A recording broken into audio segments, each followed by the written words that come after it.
Eu estava sentada na sala de espera do consultório médico quando meu telefone tocou. Era a Angélica, minha única filha. Sua voz soava estranha, quase fria, quando ela disse: Mãe, amanhã estamos viajando para a Europa. Já vendi sua casa de praia e seu carro. Precisávamos do dinheiro. Tchau. E ela simplesmente desligou, sem mais explicações. Por 50 anos, eu a criei, me sacrifiquei por ela, e ela me descartou como se eu fosse lixo. Mas respirei fundo e sorri, pois havia algo que minha querida filha não sabia. Meu nome é Antônia. Tenho 71 anos e até aquele momento pensava que conhecia minha filha. Eu havia ficado viúva há apenas 6 meses. Roberto, meu marido, morreu de um ataque cardíaco enquanto tomávamos café da manhã juntos, como fazíamos todas as manhãs há 45 anos. Naquela manhã, ele havia me servido café com leite e torradas. Como sempre, ele me deu um beijo na testa e disse: Bom dia, meu amor. Foram suas últimas palavras. Desde então, Angélica estava mais presente em minha vida. Ou pelo menos, era o que eu pensava. Ela vinha me visitar 3 vezes por semana. Ela me ajudou com as formalidades do funeral, me acompanhou ao mercado, ela até sugeriu que eu fosse ao médico para fazer um check-up. Mãe, você precisa se cuidar melhor agora que está sozinha, disse ela com um sorriso que eu pensava ser de amor, mas agora entendo que era de conveniência. A casa de praia havia sido nosso refúgio por anos. Roberto e eu a compramos quando Angélica tinha 15 anos, com muito esforço e sacrifício. Todo verão íamos para lá, criávamos memórias, celebrávamos aniversários, Natal. Angélica trazia seus amigos, depois seu marido, Ricardo. Eu cozinhava para todos, limpava, lavava a roupa. Era a nossa tradição familiar. Nunca imaginei que ela a veria apenas como dinheiro. E o carro, aquele velho Opala, que Roberto cuidava como se fosse um filho, lavava todo domingo, trocava o óleo religiosamente, sempre estacionava no mesmo canto, à sombra da árvore. Angélica sabia o que aquele carro significava para mim. Era a última coisa que me restava dele. O cheiro dele ainda estava nos bancos. Quando ela desligou, eu ainda estava sentada naquela desconfortável cadeira de plástico verde, cercada por outras pessoas doentes. E pela primeira vez em meses, eu não chorei. Algo estranho aconteceu dentro de mim. Uma calma que eu não sentia desde a morte de Roberto, pois naquele momento me lembrei de algo que havia esquecido completamente. 3 dias antes de sua morte, Roberto havia me dado um envelope. Antônia, guarde isso na sua cômoda. Se algo me acontecer, abra depois de um tempo, mas só quando se sentir pronta. Eu o havia guardado sem pensar muito. Depois do funeral, com tanta dor e tantas formalidades, eu simplesmente o esqueci. Mas lá estava ele, esperando por mim em casa. A enfermeira me chamou para uma sala de exames. O médico me examinou, disse que eu estava bem para a minha idade, que só precisava de mais descanso e alimentação. Eu assenti e sorri, mas meus pensamentos estavam em outro lugar. Eu estava pensando naquele envelope, na frieza na voz da Angélica, em como Ricardo provavelmente estava por trás de tudo. Ele nunca gostou de mim, sempre me via como um fardo. Saí do consultório e fui lentamente para o ponto de ônibus. Eu não tinha mais carro, segundo Angélica, mas enquanto esperava, não pude deixar de sorrir. Havia algo poético nisso. Minha filha pensava que havia me deixado sem nada. Mas o que ela não sabia era que Roberto, meu querido Roberto, sempre fora um homem previdente. O ônibus chegou e sentei-me à janela. Vi a cidade passar, as casas, as lojas, as pessoas correndo para lá e para cá, todas com suas próprias tragédias, seus próprios segredos. Eu também tinha os meus, e estava prestes a descobri-los. Quando cheguei em casa, fui direto para o meu quarto. Abri a cômoda e lá estava o envelope, exatamente onde eu o havia colocado. Minhas mãos tremeram levemente ao pegá-lo. Eu podia sentir que havia vários documentos dentro. Roberto havia escrito meu nome com sua caligrafia cuidadosa na frente. Sentei-me na cama que havíamos compartilhado por tantos anos e respirei fundo. Lá fora começava a escurecer e a casa se enchia daquelas sombras familiares que não me assustavam mais. Abri o envelope lentamente, como se estivesse desembrulhando um presente de aniversário. O que eu encontraria lá dentro mudaria tudo. O que encontrei naquele envelope me tirou o fôlego. Eram documentos jurídicos, escrituras, comprovantes bancários e uma carta manuscrita de Roberto. Meus olhos se encheram de lágrimas ao ler sua caligrafia familiar. Minha querida Antônia, se você está lendo isso, significa que não estou mais com você. Perdoe-me por não ter te contado tudo enquanto eu estava vivo, mas eu queria te proteger de preocupações. Em todos esses anos, eu investi nossas economias em imóveis e negócios. Não temos apenas a casa de praia, temos mais 6 imóveis, incluindo o prédio onde Angélica mora com Ricardo. Também temos participações em 3 empresas que valem mais do que você pode imaginar. Você é rica, meu amor. Você sempre foi rica, mas agora você também é no papel. Minhas mãos tremeram enquanto eu examinava os documentos. Eram escrituras de casas em diferentes bairros, um apartamento no centro, um pequeno hotel na costa e, de fato, o prédio de 20 andares onde minha filha morava. Roberto havia sido o proprietário silencioso nos últimos 10 anos, mas havia colocado tudo em nome de uma empresa que eu não conhecia. E, de acordo com os papéis, eu era a única herdeira dessa empresa. Havia também extratos de contas que eu nunca soube que existiam, números que pareciam irreais. Roberto havia sido motorista de ônibus por 40 anos, mas aparentemente também um investidor muito inteligente. Cada centavo que economizamos, cada sacrifício que fizemos, ele havia multiplicado em segredo, e eu nunca soube de nada. Na carta, Roberto explicou que havia mantido tudo em segredo porque não queria que eu me preocupasse com dinheiro, nem que Angélica soubesse de nossa verdadeira situação financeira. Você conhece nossa filha, Antônia? Se ela soubesse que temos tanto dinheiro, a atitude dela mudaria. Eu quero que ela nos ame pelo que somos, não pelo que temos. Que ironia. Nossa filha havia nos abandonado porque pensava que não tínhamos nada, quando na verdade tínhamos tudo. Naquela noite, não consegui dormir. Andei pela casa, tocando os móveis antigos, os ornamentos que Angélica sempre criticava como antiquados. Olhei as fotos de família na parede, especialmente aquela em que ela tinha 5 anos e estava sentada no colo de Roberto, rindo. Onde havia ido aquela criança doce, quando ela se tornou tão fria, tão calculista? No dia seguinte, o telefone tocou muito cedo. Era Angélica novamente. Sua voz soava diferente, mais suave, mas eu já havia aprendido a desconfiar dessa mudança de tom. Mãe, como você está? Eu queria te dizer que já transferimos o dinheiro da casa e do carro. Depositamos sua parte na sua conta. Não é muito, mas vai dar para você por alguns meses, enquanto procura algo menor. Minha parte? Perguntei com voz calma. Sim, mãe. Obviamente não queríamos te deixar sem nada. Te demos 30%. É justo, não é? Precisávamos do dinheiro para o investimento na Europa. Ricardo tem uma oportunidade de negócio incrível lá. 30% das minhas próprias coisas. Que generosidade. Entendi, filha. E quando vocês vão? Hoje à tarde. Já fizemos as malas. Ficaremos fora por pelo menos 6 meses. Talvez mais, se o negócio for bem. Mas não se preocupe, mãe. Quando voltarmos, te ajudaremos a encontrar um apartamento pequeno. Algo que se ajuste às suas necessidades. Às minhas necessidades. Como se ela soubesse quais eram as minhas necessidades. Tudo bem, Angélica. Boa viagem. Ah, mãe, eu sabia que você entenderia. Você sempre foi tão compreensiva. Nós te amamos muito. E ela desligou. Fiquei ali com o telefone na mão e, pela primeira vez em meses, eu ri. Eu ri como não fazia desde a morte de Roberto. A situação era tão absurda que era cômica. Minha filha havia me roubado, me expulsado da minha própria casa, me tratado com uma condescendência insuportável, e tudo isso para financiar uma aventura europeia que provavelmente seria um desastre.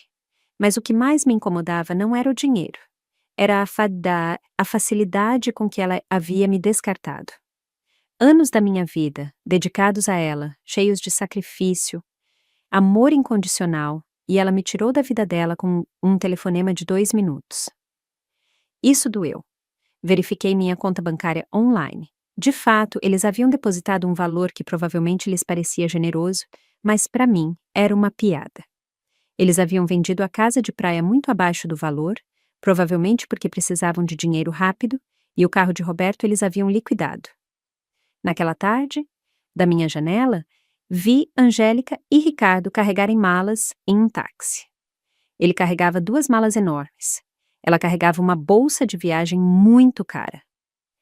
Eu os vi rir, se beijar, fazer planos. Pareciam 2 adolescentes ansiosos por uma aventura. Eles nunca se viraram para a minha janela. Nunca se despediram. Quando o táxi partiu, sentei-me na cozinha com uma xícara de chá e os documentos de Roberto espalhados sobre a mesa. Eu tinha que tomar decisões. Eu poderia ter ligado para um advogado, exigido minhas propriedades de volta, recuperado tudo o que eles haviam me tirado. Mas algo me dizia que havia uma maneira melhor de lidar com isso. Uma maneira mais instrutiva. Liguei para Jonas, o advogado que havia cuidado dos assuntos de Roberto. Ele havia estado no funeral, me dado suas condolências, me dito para não hesitar em ligar se precisasse de algo. Bem, agora eu precisava dele. Dona Antônia, que bom ouvir a senhora. Como está? Bem, Jonas, preciso vê-lo com urgência. Encontrei alguns documentos de Roberto que não entendo muito bem. Claro, a senhora pode vir ao meu escritório amanhã de manhã. Estarei lá. Naquela noite, dormi profundamente pela primeira vez em meses. Sonhei com Roberto. Ele estava sentado em sua cadeira favorita, lendo o jornal como todas as manhãs. E quando me viu, ele sorriu e disse: "Já era hora, meu amor. Já era hora de você se defender." Acordei com uma sensação estranha. Não era exatamente felicidade, mas também não era a tristeza que eu sentia há tantos meses. Era algo parecido com determinação. Pela primeira vez, desde a morte de Roberto, eu tinha um objetivo claro. Eu recuperaria o que era meu, mas não da maneira que Angélica esperava. Na manhã seguinte, me arrumei com mais cuidado do que o habitual. Vesti meu vestido vinho, aquele que Roberto sempre dizia que me deixava elegante.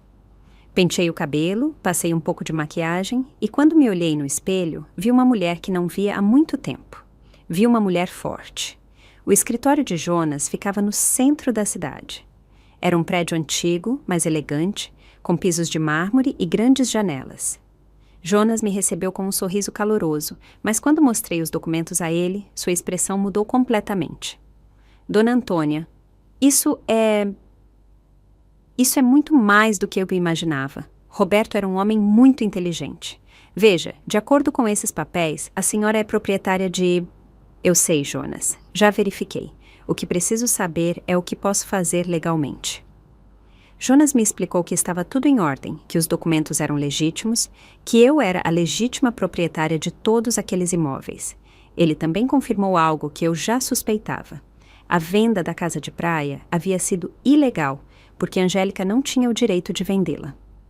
Podemos recuperar a casa imediatamente, Dona Antônia, e também podemos processar legalmente sua filha por fraude. Não, Jonas, não quero processar. Quero fazer isso de outra forma.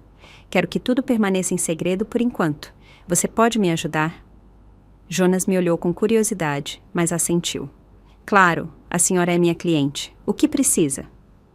Preciso que você recupere a casa de praia discretamente, que faça o necessário para reverter essa venda fraudulenta. E preciso que me ajude a assumir o controle real de todos os meus imóveis, especialmente do prédio onde minha filha mora. Entendo. Será um processo que levará algumas semanas, mas é perfeitamente viável. Perfeito. E Jonas, preciso que ninguém saiba que estou por trás disso, pelo menos por enquanto. Quando saí do escritório de Jonas, senti como se tivesse acordado de um sonho muito longo. Andei pelas ruas do centro, observando as pessoas, os prédios, a vida seguindo seu curso normal. Mas para mim, tudo havia mudado. Eu tinha um plano. As semanas seguintes foram as mais estranhas da minha vida.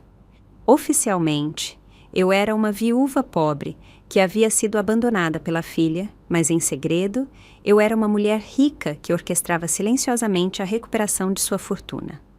Jonas trabalhou eficientemente, e a cada poucos dias ele me ligava para me dar atualizações sobre o progresso das formalidades legais. Decidi ficar em minha casa por enquanto.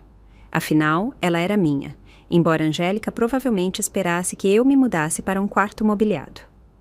Todas as manhãs eu acordava, tomava café da manhã na mesma mesa onde Roberto e eu passamos tantos anos, e depois ia passear pelo bairro. Os vizinhos me cumprimentavam com aquela mistura de pena e curiosidade que reservam para mulheres recém-viúvas. Elsa, minha vizinha de longa data, se aproximou de mim uma tarde enquanto eu regava as plantas na frente da casa.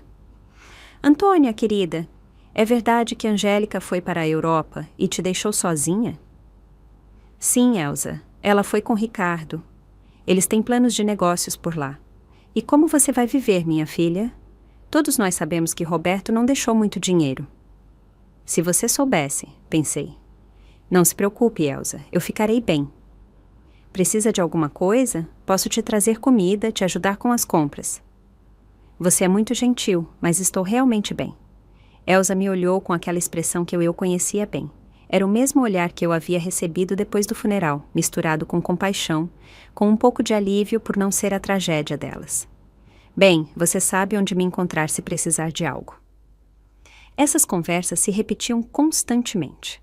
O açougueiro, o padeiro, a senhora da loja da esquina, todos falavam comigo naquele tom suave que usam para os desafortunados. E eu assentia, sorria, agradecia a preocupação, mas por dentro, uma parte de mim desfrutava daquela encenação. Era como uma vida dupla. Jonas me ligou em uma quarta-feira de manhã. Dona Antônia, tenho boas notícias. Consegui reverter a venda da casa de praia. Os compradores não sabiam que a venda era fraudulenta. Então receberam seu dinheiro de volta sem problemas. A casa ela é sua novamente. Excelente, Jonas. E o prédio onde Angélica mora? Isso é mais complicado. Tecnicamente, eles sempre foram os proprietários através da empresa. Mas precisamos fazer algumas mudanças administrativas para que a senhora tenha controle direto. Isso deve levar mais 2 semanas.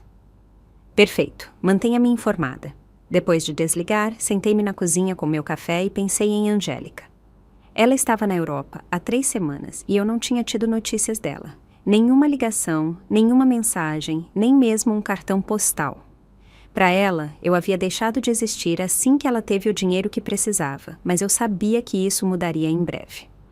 Decidi visitar a casa de praia. Peguei o ônibus para a costa. O mesmo trajeto que Roberto e eu havíamos feito centenas de vezes. A casa estava exatamente como eu me lembrava. Pequena, pintada de creme, com um terraço que dava para o mar. Os novos proprietários haviam colocado algumas plantas em vasos, mas fora isso, tudo estava igual. Sentei-me na calçada em frente e a observei por 1 hora. Lembrei-me das tardes de verão, quando Angélica era pequena, brincando na areia da praia, construindo castelos de areia. Roberto grelhava peixe enquanto eu preparava saladas na cozinha. Angélica trazia amigos, depois namorados, depois Ricardo. Todos aqueles momentos felizes que ela havia reduzido a uma simples transação comercial. Um senhor idoso saiu da casa e me viu sentada ali. Ele se aproximou com curiosidade. Está tudo bem, senhora? Sim, obrigada. Estou apenas me lembrando. A senhora conhecia os antigos proprietários? Sim, eu os conhecia muito bem. Que pena o que aconteceu. Nos disseram que a senhora idosa estava muito doente e precisava vender rápido. Achamos que era um bom negócio, mas agora descobrimos que a venda não era legal. Tivemos que devolver a casa. Vocês a conheciam pessoalmente? Não, fizemos tudo através de intermediários, mas nos disseram que a filha estava resolvendo tudo porque a mãe não podia. Que situação triste. Se você soubesse o quão triste era de verdade, pensei. Bem, fico feliz que vocês não perderam seu dinheiro. Sim, felizmente tudo se resolveu bem, embora agora tenhamos que procurar outra casa. Gostamos muito desta. Saí de lá com o coração pesado. Não era apenas o dinheiro que doía, era a facilidade com que Angélica havia mentido sobre mim. Ela havia inventado uma história sobre minha doença. Ela havia usado minha suposta vulnerabilidade para justificar suas ações. Para ela, eu não era uma pessoa com sentimentos, mas um obstáculo que precisava ser removido. Naquela noite, liguei para Jonas novamente. Jonas, preciso da sua ajuda com outra coisa. Eu também quero o carro de Roberto de volta. Isso será mais difícil, dona Antônia. O carro estava de fato em nome dela, mas sua filha tinha uma procuração que a autorizava a vendê-lo. Como é possível? Aparentemente, a senhora assinou essa procuração alguns meses atrás, após a morte do seu marido. Não se lembra? Aí estava, o momento em que Angélica havia começado a planejar tudo isso. Eu me lembrava vagamente de ter assinado alguns papéis que ela me trouxe, dizendo que eram para facilitar as formalidades do funeral e da herança. Eu estava tão confusa com a dor que assinei sem ler quão ingênua eu havia sido. Entendo, Jonas. Há alguma maneira de recuperá-lo? Podemos tentar, mas será mais complicado. Teríamos que provar que a senhora assinou a procuração sob engano ou coação. Vamos fazer isso. Quero tudo o que eles me tiraram de volta. Nas semanas seguintes, desenvolvi uma rotina estranha. De manhã, eu era a viúva pobre que todos conheciam. Eu ia às compras, conversava com os vizinhos, mantinha as aparências, mas à tarde eu me tornava a mulher de negócios. Eu estudava os documentos de Roberto, falava com Jonas, planejava meu próximo passo. Aprendi coisas sobre finanças que nunca pensei que precisaria. Descobri que Roberto havia sido muito mais inteligente do que eu pensava. Cada um de seus investimentos havia sido cuidadosamente calculado. O prédio onde Angélica morava, por exemplo, não era apenas rentável pelos aluguéis, mas também estava em uma área em rápida valorização. Descobri também que Ricardo, o marido de Angélica, tinha dívidas, muitas dívidas. Ele havia feito empréstimos e usado o apartamento onde moravam como garantia, sem saber que não era o verdadeiro proprietário. Se os bancos descobrissem, ele teria sérios problemas. Jonas me ligou em uma sexta-feira com notícias importantes. Dona Antônia, já resolvemos todas as formalidades. A senhora agora tem controle total sobre todos os seus imóveis. Também consegui recuperar o carro de Roberto. O comprador acabou sendo um conhecido meu e quando expliquei a situação a ele, ele concordou em devolvê-lo por uma pequena compensação. Excelente trabalho, Jonas. Agora preciso da sua ajuda com mais uma coisa. Quero que você envie uma carta à minha filha. Que tipo de carta? Uma notificação de despejo. Houve silêncio do outro lado da linha. Dona Antônia, a senhora tem certeza de que quer fazer isso? Afinal, é sua filha. Jonas, minha filha me expulsou da minha própria casa com um telefonema de 2 minutos. Ela vendeu minhas coisas sem me perguntar. Ela me tratou como se eu fosse lixo. Agora, ela vai aprender que as ações têm consequências. Entendo. Eu só queria ter certeza de que a senhora considerou todas as implicações. Eu considerei, Jonas. Todas. Naquela noite, não consegui dormir. Fiquei acordada imaginando o rosto de Angélica ao ler a carta. A confusão inicial, depois a incredulidade, depois o pânico. Ela provavelmente pensaria que era um erro, que alguém estava tentando enganá-la. Mas quando ligasse para verificar, descobriria que tudo era perfeitamente legal. No dia seguinte, como se estivesse esperando minha ligação, o telefone tocou às 8 da manhã. Era Angélica, e sua voz soava desesperada. Mãe, mãe, preciso falar com você com urgência. Bom dia, filha. Como foi a Europa? Mãe, não tenho tempo para isso agora. Recebi uma carta muito estranha ontem. Diz que tenho que desocupar meu apartamento em 30 dias. Isso deve ser um erro. Ou você sabe de algo sobre isso? Uma notificação de despejo? Que estranho. De quem? De uma empresa que nunca ouvi falar. Chama-se Espere. Deixe-me procurar a carta. Investimentos Roberto S.A. Você conhece essa empresa? Roberto havia usado seu próprio nome para a empresa. Que poético. Não, filha, nunca ouvi esse nome. Você tem certeza de que a carta é real? É o que eu quero descobrir. Mãe, preciso da sua ajuda. Não sei o que fazer. Ricardo me deixou na Europa, foi embora com outra mulher e agora volto para isso aqui. Não entendo o que está acontecendo. Aí estava a confirmação.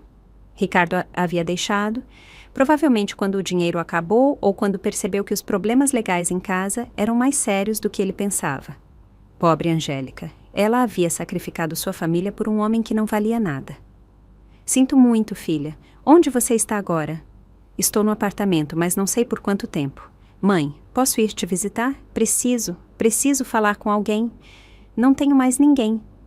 A ironia era perfeita. Agora que ela havia perdido o homem por quem ela me deixou, ela se lembrou que tinha uma mãe. Claro, filha. Venha quando quiser. Estou indo agora. Desliguei e me olhei no espelho. Eu tinha que estar perfeita para aquela encenação. Vesti meu vestido cinza mais conservador, prendi o cabelo em um coque simples e pratiquei minha expressão de mãe preocupada, mas resignada. Quando Angélica chegasse, ela veria exatamente o que esperava. Uma viúva pobre e vulnerável que havia sido abandonada pela própria filha. Angélica chegou 1 hora depois. Quando abri a porta, fiquei surpresa com o quão mal ela parecia. Ela havia emagrecido, tinha olheiras profundas e suas roupas caras pareciam amassadas e negligenciadas. Seus olhos estavam vermelhos de tanto chorar. "Mãe", disse ela, e por um momento pensei que ela me abraçaria, mas ela parou, como se de repente se lembrasse de como as coisas haviam terminado entre nós. "Entre, filha. Quer um café?" "Sim, por favor." Sentamos na cozinha, na mesma mesa onde eu havia lido os documentos de Roberto semanas antes. Angélica parecia pequena naquela cadeira, perdida como quando criança, quando vinha me contar sobre seus problemas na escola. "Mãe, sinto muito pela forma como fui embora. Sei que não me comportei bem com você." "Está tudo bem, filha." "Não, não está. Eu te tratei mal, te disse coisas horríveis, e agora sua voz quebrou. Agora não tenho mais ninguém." "O que aconteceu com Ricardo?" "Ele fugiu com uma garçonete de um hotel em Paris, uma menina de 25 anos. Acontece que nunca houve um negócio na Europa. Tudo era uma mentira. Ele só queria fugir das dívidas aqui e usou o dinheiro da venda da sua casa para financiar a aventura dele." "Todas as dívidas?" "Sim, mãe, muitas dívidas. Parece que ele havia feito empréstimos por anos, usando o apartamento onde morávamos como garantia. Mas agora descubro que ele não era o proprietário do apartamento." "Como é possível?" Aí estava minha chance. "Não sei, filha." "Filha, assuntos imobiliários são muito complicados. O problema é que os bancos agora estão me perseguindo por causa das dívidas dele. Eles dizem que, como éramos casados, eu também sou responsável. E, além disso, essa notificação de despejo. Mãe, não sei o que fazer. Não tenho dinheiro, não tenho emprego, não tenho onde morar." Ela começou a chorar. Lágrimas verdadeiras, desespero genuíno. E por um momento, meu coração de mãe amoleceu. Eu queria abraçá-la, confortá-la, dizer que tudo ficaria bem, mas então me lembrei da frieza em sua voz quando ela me ligou do médico, da facilidade com que ela havia me descartado, da maneira como ela havia falado comigo, como se eu fosse um fardo. "Você falou com um advogado sobre a carta?" "Não tenho dinheiro para um advogado, mãe. Gastamos todo o dinheiro na Europa. Ricardo levou o pouco que restava quando foi embora com aquela mulher." "E o que você vai fazer?" "Não sei. Pensei que talvez eu pudesse ficar com você por um tempo, só até eu conseguir um emprego e encontrar um apartamento pequeno para morar." Aí estava até a pergunta que eu estava esperando. Depois de me expulsar da minha própria casa, depois de vender minhas coisas, depois de me tratar como lixo, agora ela queria que eu a salvasse. Ela queria que a viúva pobre que ela havia criado a salvasse das consequências de suas próprias ações. "Claro, filha, esta sempre será sua casa." Angélica me olhou surpresa, como se não esperasse que fosse tão fácil. "Sério, mãe, depois de tudo o que aconteceu?" "Você é minha filha, Angélica. Isso nunca vai mudar." Ela se levantou e me abraçou desta vez. Foi um abraço desesperado de alguém que está se afogando e se agarra à única coisa que encontra. Eu a abracei também, mas não com o amor incondicional de antes. Agora havia cálculo em meu abraço, estratégia. "Obrigada, mãe. Prometo que vou encontrar um emprego em breve. Não serei um fardo. Não se preocupe agora. Descanse, se recupere e depois veremos quais são as suas opções." Angélica foi naquela tarde buscar algumas coisas em seu apartamento. Fiquei na cozinha, pensando em como havia sido fácil. Ela havia vindo até mim exatamente como eu havia planejado. Quebrada, desesperada, sem opções. E o melhor de tudo era que ela não suspeitava de nada. Para ela, eu ainda era a mãe pobre e abandonada que precisava de sua pena. Mas essa era apenas a primeira parte do meu plano. Deixá-la morar comigo me daria a oportunidade perfeita para a próxima fase. Eu a deixaria se acomodar, se sentir segura, acreditar que havia encontrado refúgio em minha casa. E então, quando ela menos esperasse, eu lhe mostraria a diferença entre pobreza por escolha e pobreza por consequência. Naquela noite, liguei para Jonas. "Jonas, preciso que você faça mais uma coisa por mim." "Diga, dona Antônia." "Quero que você investigue as dívidas de Ricardo. Quero saber exatamente quanto ele deve a quem e quais são as opções legais que tenho para separá-las da minha filha. Isso levará tempo, mas é viável. Perfeito. E Jonas, quero que mantenha isso em absoluto segredo. Ninguém pode saber que estou por trás dessa investigação. Claro, dona Antônia. Posso perguntar qual é o seu plano final? Meu plano, Jonas, é muito simples. Vou salvar minha filha, mas primeiro ela precisa entender o que realmente significa chegar ao fundo do poço. Quando desliguei, servi-me uma taça de vinho que Roberto havia guardado para ocasiões especiais.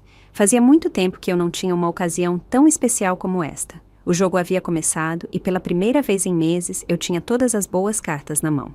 Angélica se mudou para minha casa no dia seguinte. Ela chegou com 2 malas e uma caixa, tudo o que restava de sua vida anterior. Eu a vi desempacotar em seu antigo quarto, o mesmo em que ela havia dormido na juventude, e pude ver a humilhação em cada um de seus movimentos.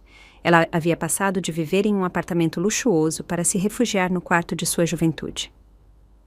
Mãe, encontrei isso no apartamento, disse ela, mostrando-me um envelope.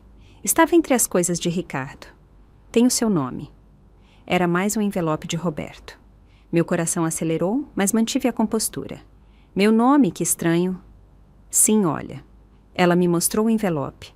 De fato, meu nome estava escrito na caligrafia de Roberto, mas este envelope era diferente do que eu havia encontrado na minha cômoda. Este era menor, mais novo.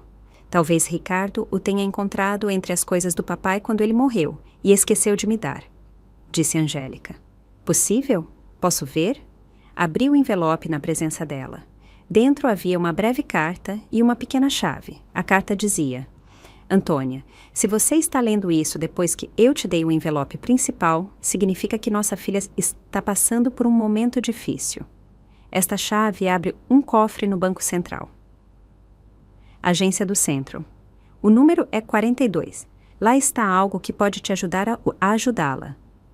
Mas use-o com sabedoria. Com amor eterno, Roberto. Angélica leu a carta por cima do meu ombro. Um cofre. Papai tinha um cofre. Eu não fazia ideia. Eu minto. Seu pai nunca me contou sobre isso. Você acha que deveríamos ir ver o que tem lá dentro? Não sei, filha. Talvez seja melhor deixar as coisas como estão. Mas, mãe, talvez haja algo importante lá dentro.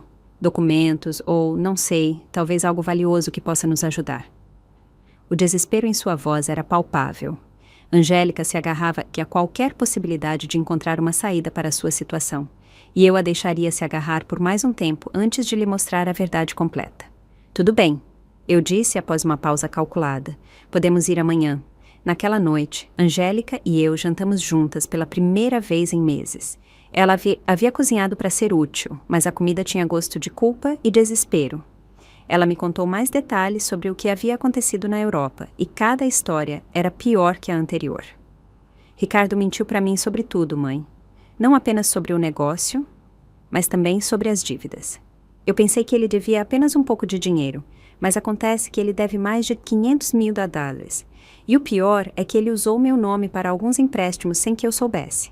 Como é possível? Ele falsificou minha assinatura.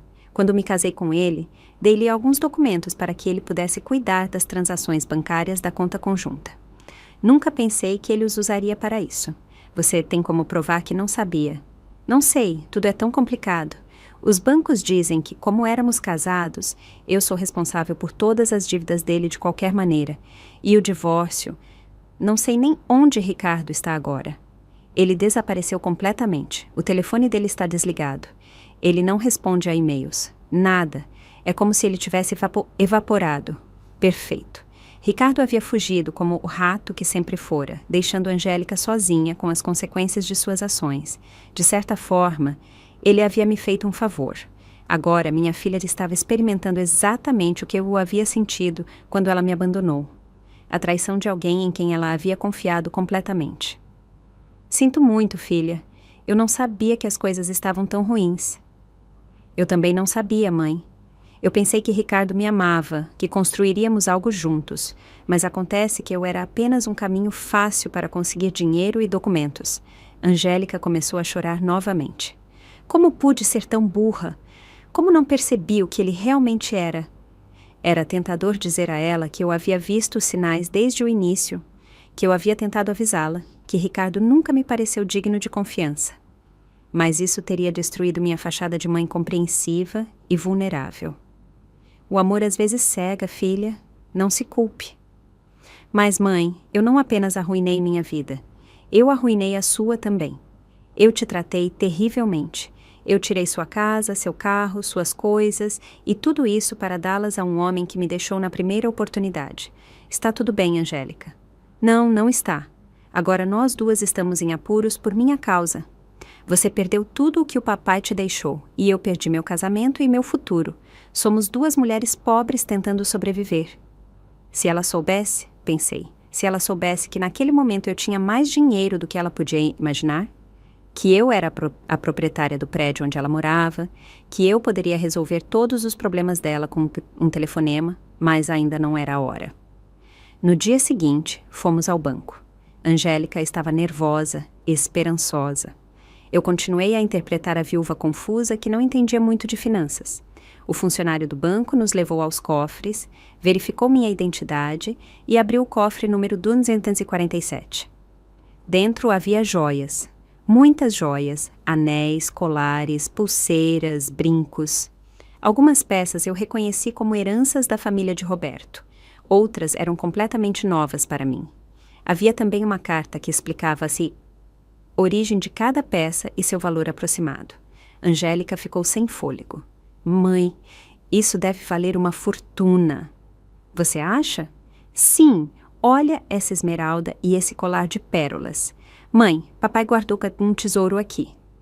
De acordo com a carta de Roberto, as joias valiam aproximadamente 1 milhão de era uma quantia considerável, mas nada comparado ao resto da minha fortuna.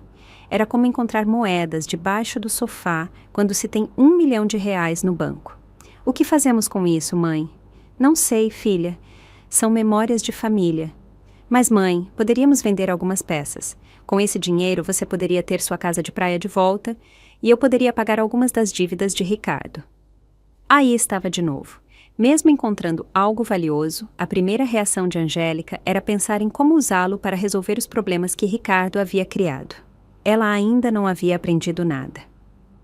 Você tem certeza de que quer usar a herança do seu pai para pagar as dívidas de Ricardo?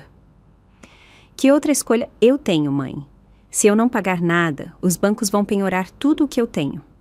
E, tecnicamente, eu não tenho nada. Tudo estava em nome de Ricardo. Pense bem, filha. Uma vez que você vender essas joias, não poderá tê-las de volta. Eu sei, mas o que mais devo fazer? Não consigo encontrar um emprego com todos esses processos pendentes. Nenhum empregador vai querer contratar alguém com tantos problemas legais. Levamos as joias para casa. Angélica as espalhou sobre a mesa da cozinha e as examinou uma por uma, calculando quais poderia vender e quais poderia guardar. Era doloroso vê-la reduzir as memórias de seu pai a uma folha de papel. Mãe, acho que com isso podemos resolver os problemas mais urgentes. Não todos, mas pelo menos os mais graves. E então eu procuro um emprego, tento reconstruir minha vida. Talvez eu possa alugar um quarto pequeno, algo barato. Você não precisa ir, filha. Pode ficar aqui o tempo que quiser. Não, mãe, já abusei demais da sua bondade. Além disso, você também precisa de dinheiro. Você não pode me sustentar indefinidamente. Era fascinante ver como Angélica lhe havia construído uma imagem completamente falsa da minha situação financeira. Para ela, eu era uma viúva pobre que mal conseguia se sustentar. Embora, na realidade, eu tivesse meios suficientes para comprar todo o prédio onde havíamos encontrado as joias. Naquela tarde, Jonas me ligou. Dona Antônia, tem o relatório completo das dívidas de Ricardo. A situação é pior do que eu pensava. Quanto pior? Ele deve mais de 1 milhão lá a vários bancos e também tem dívidas com credores privados. O que é ainda mais preocupante é que ele usou documentos falsificados com a assinatura de sua filha para alguns desses empréstimos. Isso significa que Angélica é responsável. Legalmente é complicado. Se pudermos provar que ela não sabia, poderíamos livrá-la de algumas dívidas. Mas será um processo longo e caro. Quão caro? Para um bom advogado especializado nesses casos, provavelmente 250 mil. E não há garantia de sucesso. Entendo. E se ela simplesmente pagar as dívidas? Se ela tiver o dinheiro, seria a solução mais rápida, mas duvido que ela tenha acesso a essa quantia.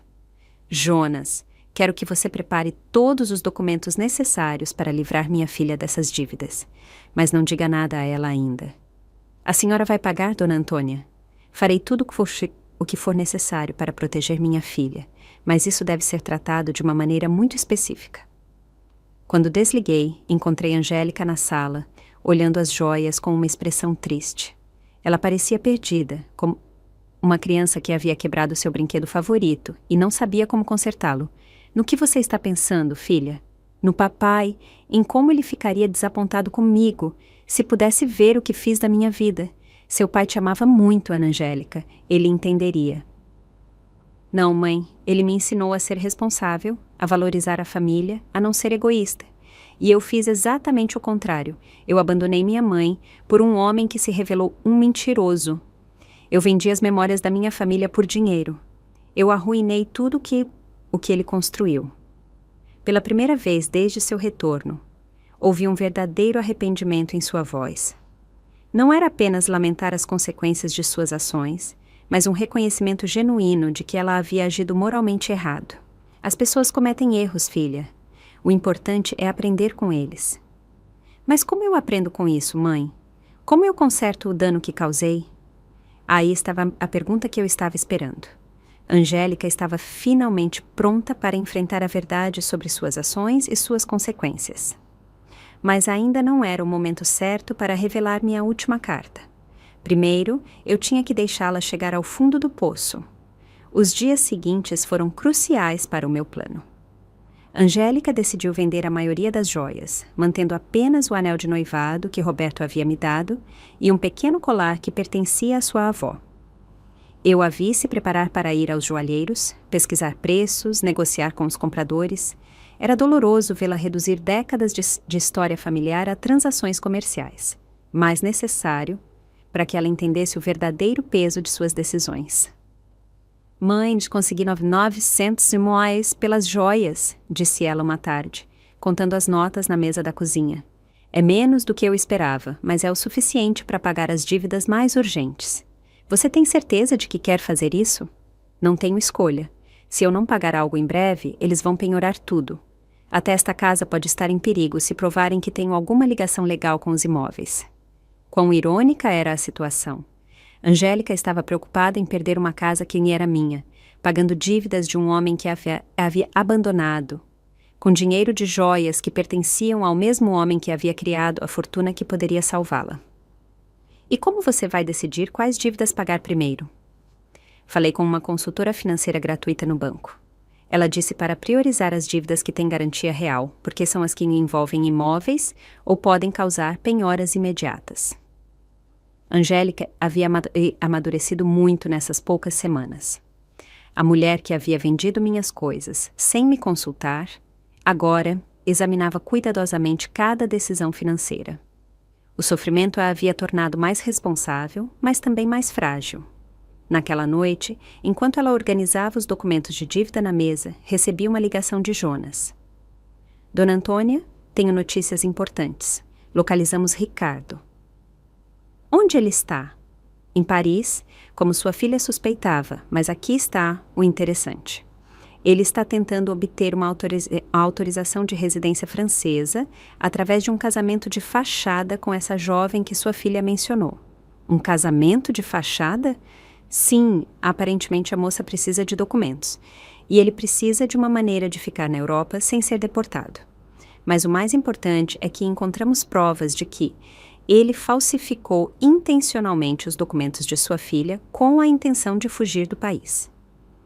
Isso significa que Angélica pode ser liberada das dívidas. Com essas provas, sim, podemos provar fraude e coação. Sua filha não teria que pagar nada do que Ricardo fez pelas costas dela. Era perfeito. Eu tinha a maneira de livrar Angélica legalmente de todas as suas dívidas, sem que ela suspeitasse que eu tinha o dinheiro para fazê-lo. Jonas, quero que você inicie o processo legal imediatamente. Devo dizer à sua filha? Não, quero que o processo esteja completamente concluído antes de dizer qualquer coisa a ela. Não quero dar-lhe falsas esperanças. Entendeu? Isso levará cerca de 3 semanas, talvez um mês. Perfeito. Quando desliguei, Angélica me olhou com curiosidade. Quem era, mãe? Uma senhora que perguntou pela Dona Marisa, a vizinha da esquina. Ela discou errado. Mentir havia se tornado fácil. A cada dia que passava, eu me sentia mais confortável com essa vida dupla que eu levava. Por um lado, eu era a mãe pobre e abandonada que Angélica pensava que eu era. Por outro lado, eu era uma mulher rica que orquestrava silenciosamente a salvação e a educação de sua filha. Nas 2 semanas seguintes, vi Angélica lutar com decisões que ela nunca se havia tido que tomar antes. Como esticar o dinheiro para a comida, como negociar com credores, como procurar emprego quando o crédito está arruinado. Era uma educação cruel, mas necessária. Mãe, hoje tive 3 entrevistas de emprego. Ela me contou uma tarde, chegando em casa exausta, com os pés inchados e o rosto cansado. Em 2, disseram que não podiam me contratar por causa dos processos pendentes. Na terceira, me ofereceram um emprego de meio período como faxineira de escritório para as noites. Você vai aceitar? Não tenho escolha. Paga muito pouco, mas é melhor do que nada. E posso trabalhar à noite para continuar procurando algo melhor durante o dia. Minha filha, que havia levado uma vida confortável por mais de 40 anos, se preparando para limpar escritórios à noite, partiu meu coração, mas também me encheu de orgulho. Finalmente, ela estava enfrentando a realidade, sem esperar que outra pessoa resolvesse seus problemas. Você tem certeza de que pode lidar com tanto trabalho físico? Vou ter que aprender. Não posso mais ser um fardo para você, mãe. Já é o suficiente você me deixar morar aqui de graça. Esta é a sua casa, Angélica. Não, mãe, esta é a sua casa. E eu estou aqui por sua generosidade, mas não vou abusar disso para sempre. Uma noite, enquanto Angélica estava em seu primeiro turno de limpeza, Elsa veio me visitar. Ela sentou-se comigo na cozinha, tomou chá e olhou as fotos de família que adornavam as paredes. Antônia, preciso te perguntar uma coisa. Você sabia que Angélica voltaria nessas circunstâncias? O que você quer dizer? Quando ela foi embora, ela parecia tão confiante, tão arrogante. Ela falava da grande vida que teria na Europa, de como Ricardo era bem-sucedido. E agora ela volta completamente destruída, trabalhando como faxineira, morando com você de novo. A vida dá muitas voltas, Elsa. Sim, mas há mais. Eu observei Angélica esses dias e ela parece diferente. Não apenas triste, mas humilde, como se tivesse aprendido algo importante. Elsa sempre foi muito observadora. O que você acha que ela aprendeu? Acho que ela aprendeu o valor das coisas que dava como certas, como ter uma mãe que a ama incondicionalmente. Talvez, Antônia. Posso te dizer uma coisa? Quando Angélica foi embora e te tratou tão mal, muitos de nós pensamos que você nunca a perdoaria. Mas aqui está você de novo, cuidando dela, dando-lhe um lar quando ela não tem para onde ir. Ela é minha filha, Elsa. Sim, mas nem todas as mães fariam o que você está fazendo, especialmente depois de serem tratadas como você foi. Se Elsa soubesse a verdade completa, que eu tinha o poder de resolver todos os problemas de Angélica, mas escolhi deixá-la sofrer por mais um tempo para que ela aprendesse a lição completa. Você acha que estou fazendo a coisa certa? Acho que você está fazendo o que uma boa mãe faria, mas também acho que Angélica precisa entender completamente o que ela perdeu quando te deixou. O que você quer dizer? Acho que ela precisa te valorizar, não apenas como a mãe que a salva quando está em apuros, mas como a mulher forte que construiu uma vida estável por 45 anos. Ela precisa te respeitar, não apenas precisar de você. Elsa havia acertado em cheio. Esse era exatamente o ponto de todo o meu plano. Eu não queria que Angélica voltasse para mim por desespero. Eu queria que ela voltasse por respeito genuíno e amor maduro. E como você acha que isso pode acontecer? Acho que já está acontecendo. Eu a vi esses dias, Antônia. A maneira como ela fala com você agora é completamente diferente. Ela não é mais a filha que te dá ordens ou te trata como um fardo. Agora, ela é uma mulher adulta que é genuinamente grata por ter uma mãe como você.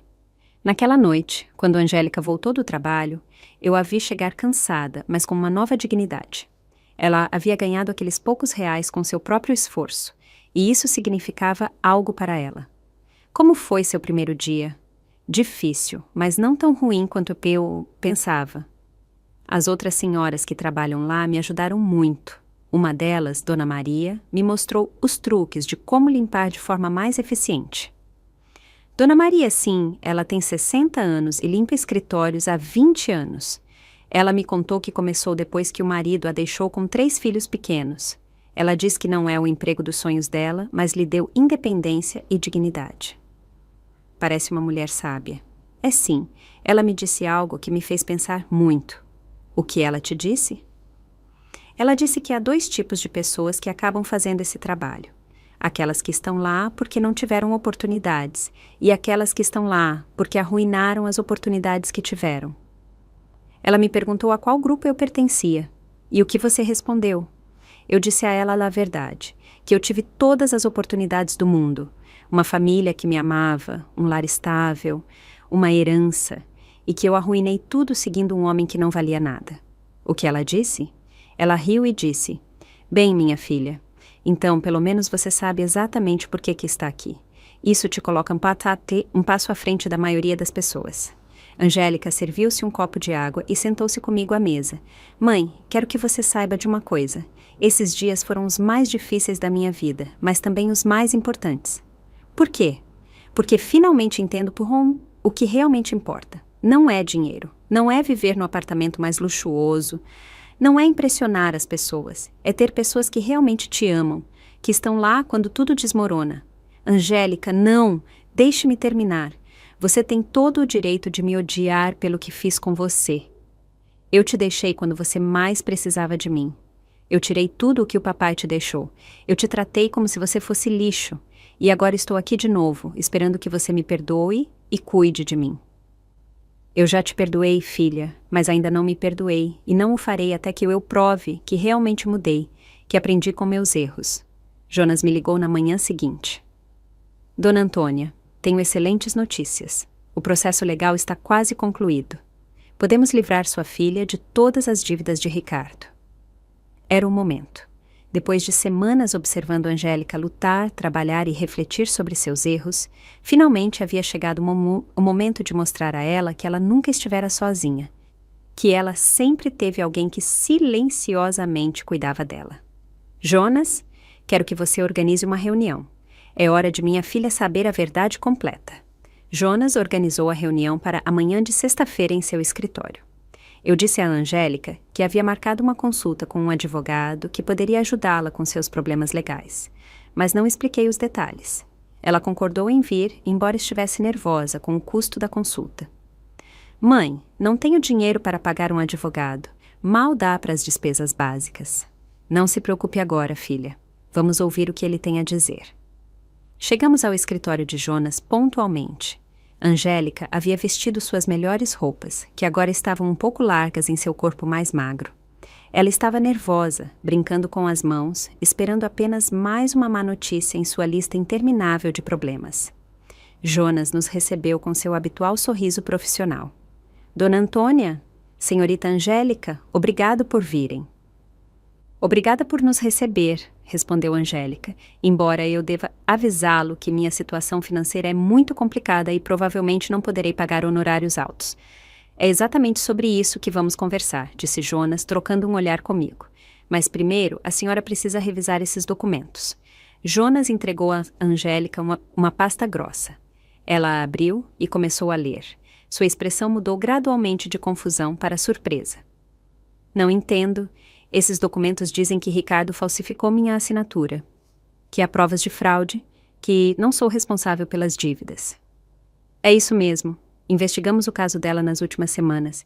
Encontramos provas suficientes para mostrar que ela foi vítima de fraude de identidade." "Mas como é possível? Quem pagou por essa investigação? Eu não tenho dinheiro para isso." Jonas olhou para mim. Era o meu momento. "Angélica, há algo que preciso te contar." "O quê, mãe?" Respirei fundo. Depois de semanas de atuação, eu finalmente revelaria a verdade. "Seu pai me deixou mais do que você sabia. Muito mais." "O que você quer dizer?"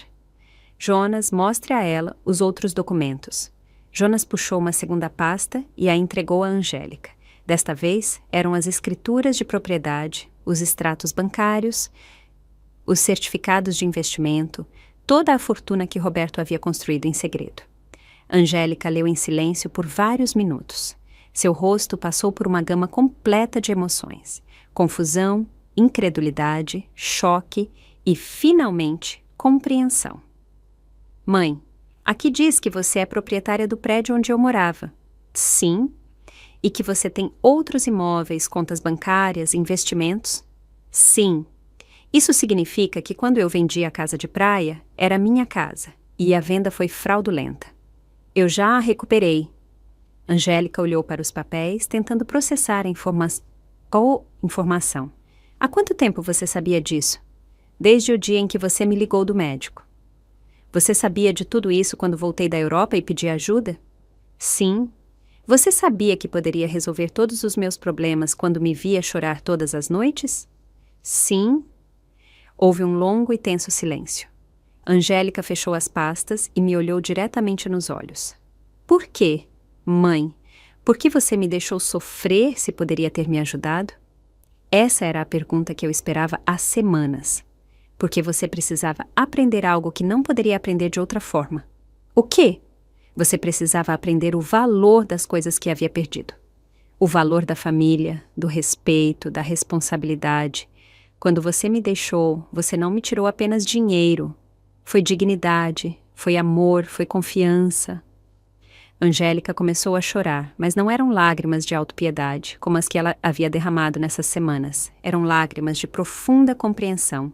Eu te deixei quando você mais precisava de mim. Sim, eu te tratei como se você fosse lixo. Sim, e você me salvou mesmo assim. Sim, mas não da maneira que você esperava. Eu não te salvei, dando-lhe dinheiro para que você continuasse a cometer os mesmos erros. Eu te salvei, deixando você chegar ao fundo do poço para que você pudesse aprender a se salvar. Jonas interveio discretamente. Senhorita Angélica, sua mãe pagou todas as despesas legais para livrá-la das dívidas de Ricardo. Ela também recuperou todos os imóveis que foram vendidos fraudulentamente. A senhora está completamente livre de problemas legais. E o emprego de faxineira que você conseguiu, você pode largá-lo se quiser, eu disse. Mas espero que não o faça. Por quê? Porque esse emprego te ensina algo que você nunca aprendeu quando tudo era fácil. Ele te ensina o valor do próprio esforço, a dignidade do trabalho honesto, a importância de valorizar cada centavo ganho. Angélica enxugou as lágrimas e me olhou com uma expressão que eu não via há anos. Não era o olhar de uma filha que precisa da mãe, mas o olhar de uma mulher adulta que respeita outra mulher. Você me perdoa, mãe? Eu já te perdoei há muito tempo, filha. A questão é se você pode se perdoar. Não sei se consigo. Fiz coisas imperdoáveis.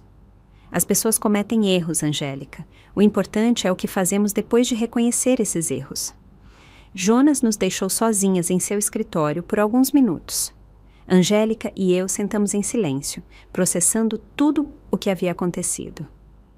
Mãe, quero que você saiba de uma coisa. Mesmo que você não tivesse todo esse dinheiro, mesmo que você fosse realmente a viúva pobre que eu pensava que você era, eu teria aprendido a mesma lição. Que lição? Que não há nada mais valioso do que ter alguém que te ama incondicionalmente.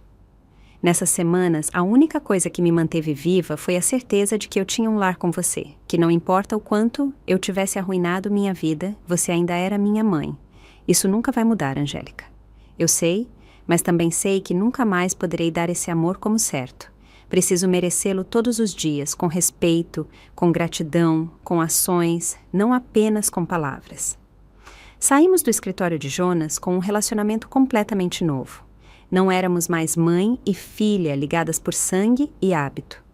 Éramos duas mulheres adultas que haviam se escolhido mutuamente depois de passar pelo teste mais difícil possível.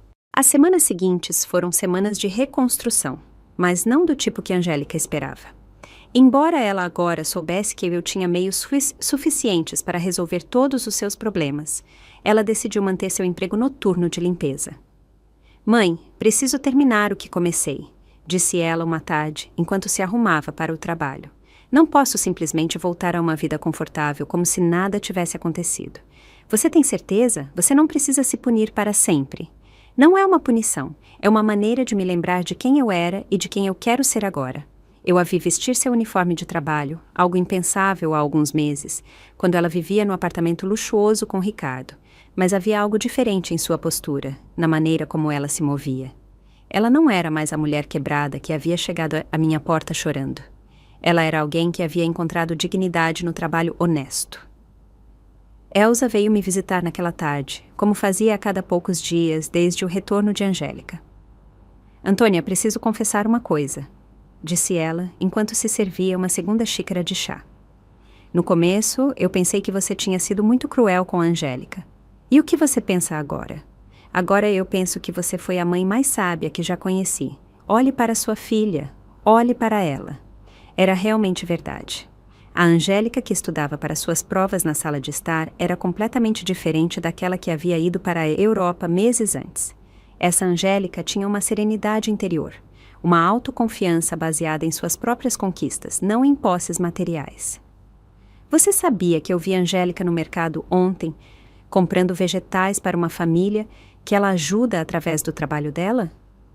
Ela não havia me contado, e quando perguntei por que ela estava usando seu próprio dinheiro em vez do orçamento do governo, ela disse que algumas coisas não podem ser medidas em orçamentos oficiais. Naquela noite, Angélica e eu jantamos na varanda, algo que havíamos transformado em tradição. Era o nosso momento de conversar sobre o dia, planejar o futuro e simplesmente desfrutar da companhia uma da outra. Mãe, recebi uma carta muito estranha hoje, disse ela, enquanto cortava sua salada. De quem? Do Ricardo. Meus músculos se tensionaram. Ricardo, ele te escreveu de onde? Da prisão na França. Aparentemente, ele foi condenado a 2 anos por fraude matrimonial. A carta diz que ele se arrepende de tudo o que fez, que ele quer pedir perdão. E como você se sente sobre isso? Honestamente, não sinto nada, nem raiva, nem tristeza, nem desejo de vingança. É como se essa parte da minha vida tivesse acontecido há décadas, não meses. Você vai responder a ele? Não, não porque eu o odeie, mas porque não há nada a dizer. A Angélica que se casou com ele não existe mais. Essa Angélica não tem nada para conversar com ele. Fiquei impressionada com a maturidade em sua voz. A mulher que estava sentada à minha frente havia desenvolvido uma força interior que vinha de ter chegado ao fundo do poço e se reerguido. Você sabe o que toda essa experiência me ensinou, mãe? O quê? Que o verdadeiro amor não é aquele que te diz o que você quer ouvir. O verdadeiro amor é aquele que te ensina o que você precisa aprender, mesmo que doa. É uma lição difícil, sim, mas necessária. Ricardo me disse o que eu queria ouvir. Ele me fez sentir especial. Ele me convenceu de que eu merecia uma vida de luxo, sem esforço. Você me ensinou que a verdadeira riqueza vem do trabalho, do respeito e dos relacionamentos genuínos. Naquela noite, depois que Angélica foi para seu quarto estudar, sentei-me sozinha na varanda, olhando as estrelas e pensando em Roberto. Eu havia prometido a ele que cuidaria de nossa filha, e finalmente senti que havia cumprido essa promessa da maneira certa. Eu não cuidei dela dando-lhe dinheiro quando ela precisava. Eu cuidei dela, ensinando-a a se cuidar. Eu não a salvei resolvendo seus problemas. Eu a salvei permitindo que ela os resolvesse sozinha. No dia seguinte era domingo, e havíamos planejado visitar a casa de praia juntas pela primeira vez desde sua recuperação.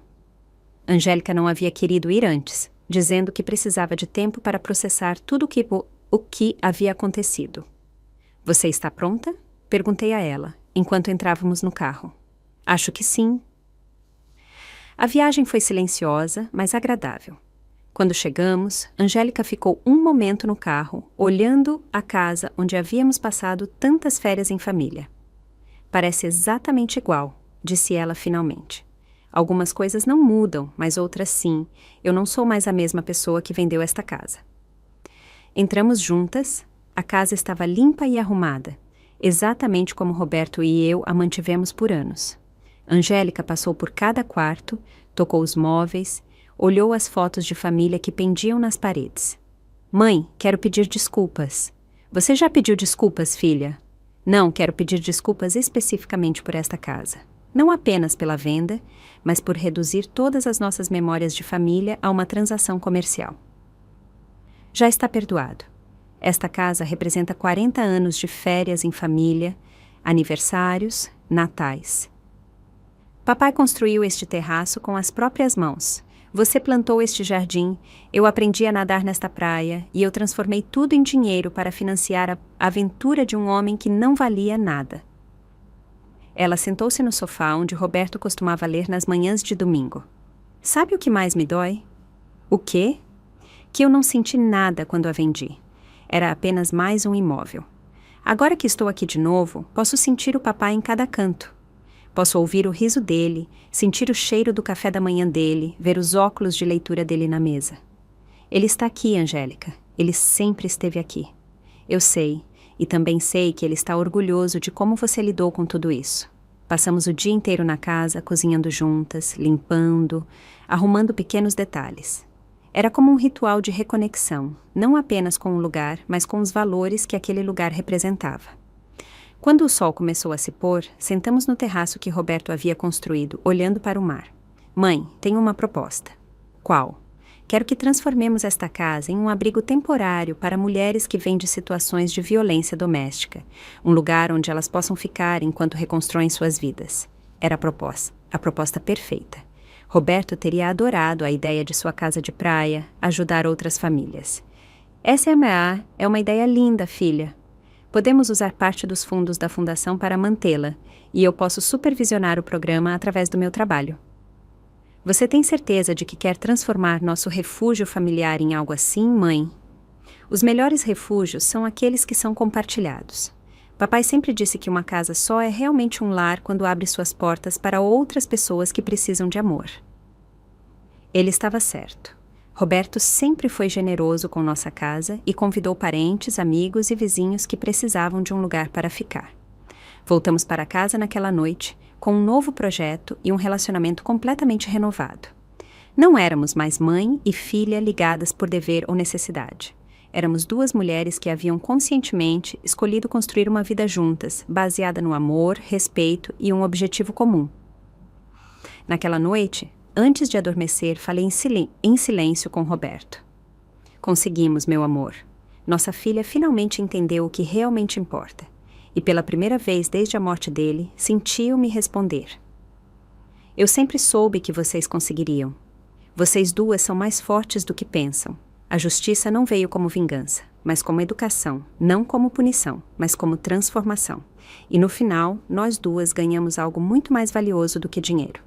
Ganhamos um relacionamento autêntico, construído sobre bases sólidas, que nenhuma crise futura poderia destruir.